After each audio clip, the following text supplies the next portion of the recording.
Cameroon, Bandung, Africa, Bandung, to the world, Bandung. Salut les amis, bienvenue sur votre plateforme. Ici, votre humble serviteur, l'homme le plus noir de la terre, Mwanazambe Mwanyoui, c'est moi, bienvenue. Les États-Unis ont déjà dépensé une fortune pour la guerre qu'ils ont lancée contre l'Iran. L'Iran n'a pas demandé la guerre. Les Américains ont décidé de les attaquer sur la base de fausses informations ou de faux renseignements.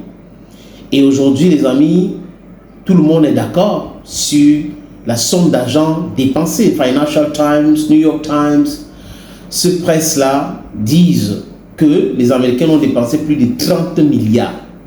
Plus de 30 milliards depuis le 28 février. Et ils continuent de dépenser jusqu'aujourd'hui 1 milliard chaque jour. Mais l'administration Trump est toujours dans le déni. Vous savez, quand on dit les vérités, après on dit non, après d'avoir nié, ils vont dire oui, c'est vrai. Et en fait, ils ne veulent pas la honte. La honte, c'est qu'on va faire une guerre expéditive. Nous sommes la première puissance mondiale. On a l'armée la plus puissante au monde. Certes, sur les chiffres, parce qu'on parle de statistiques, c'est une vérité. En termes de quantité d'armes, c'est une vérité. Mais, on ne gagne pas la guerre uniquement avec la quantité. Il y a aussi la technologie et de l'intelligence des militaires ou des ingénieurs qui sont sur le terrain. Tout le monde le sait, tout le monde le dit. Et ceux qui ne veulent pas voir la réalité en face, ce sont ceux qui sont à la Maison Blanche actuellement, qui passent les week-ends en Malawi, en Floride, et qui viennent de temps en temps. Ils sont allés donc attaquer un fumier. Et les fourmis sont sorties. Et c'est ça le truc. Quand vous attaquez les gens sur la base des préjugés, après ça se retourne contre vous. Pourquoi autant de dépenses pour des résultats qui ne sont pas là? C'est-à-dire que les résultats inexistants même. Oui, vous avez bombardé le pays. Vous avez largué autant de bombes, dont les TNT. D'accord. Vous avez détruit des choses qui n'étaient pas si vitales pour l'armée iranienne et pour les gardiens de la révolution. Parce qu'ils ont préparé la guerre en construisant les choses, en mettant là-bas pour se dire, ok, c'est ça, ok, on a ciblé ça, on a ciblé ça, alors qu'ils ont 167 ou 27 villes de missiles et de drones. Ils ont des milliers de drones, des milliers de missiles.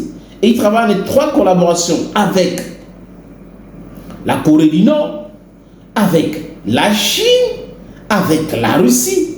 Mais bon sang, Donald Trump devrait réfléchir. Je pense qu'il a certainement parlé à Poutine, parlé à Xi Jinping, qui lui ont dit que non, on n'a pas aidé, on ne peut pas aider l'Iran, vraiment, on ne va rien donner. Alors qu'ils avaient déjà armé l'Iran jusqu'aux dents. Écoutez les chiffres. Pourtant, le temps, c'est de l'argent. Les États-Unis, en l'occurrence, en ont déjà dépensé énormément depuis 56 jours. Anthony, vous avez de nouveaux chiffres à ce sujet?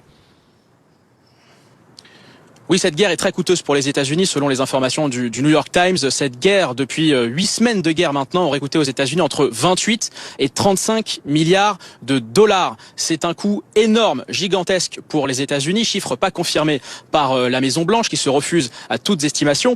Mais c'est vrai qu'il y a aussi des questions qui se posent, notamment sur la capacité des États-Unis à retrouver leur stock de missiles, leur stock de munitions. Donald Trump balaye toutes ces critiques. Il dit qu'il est prêt à frapper à tout moment, et ces questions, sans doute, seront posées au chef militaire des États-Unis, puisqu'une conférence de presse va se tenir au Pentagone à 14h, heure française. Ces chiffres-là donnent les vertiges.